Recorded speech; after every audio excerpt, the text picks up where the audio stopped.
Good morning. Myself Harshajit Mahanta and I'm representing Fairyland High School.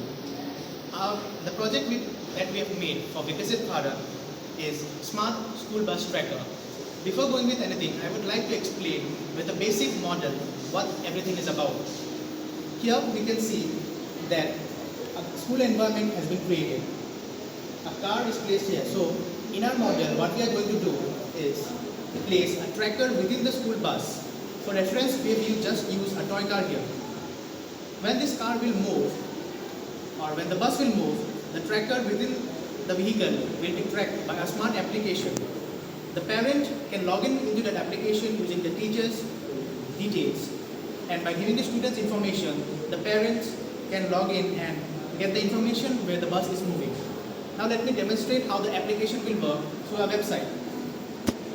Here, as you can see, this will be the login page of the website. By entering the student's details, names, the student code, and the login pin.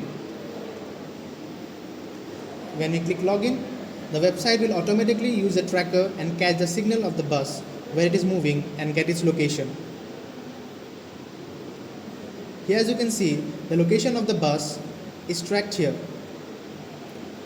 Since it is not moving, its location is stagnant, but in the process, when the bus moves, the location tracker will track its location and tell the parent where the bus is moving.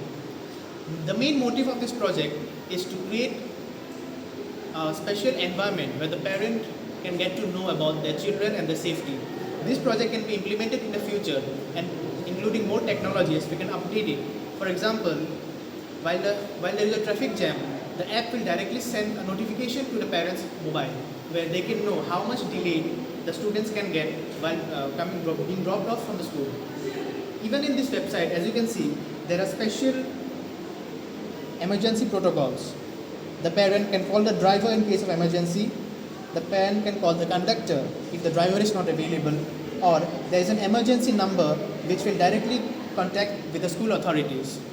So, this project has a lot of scope to be used in the future.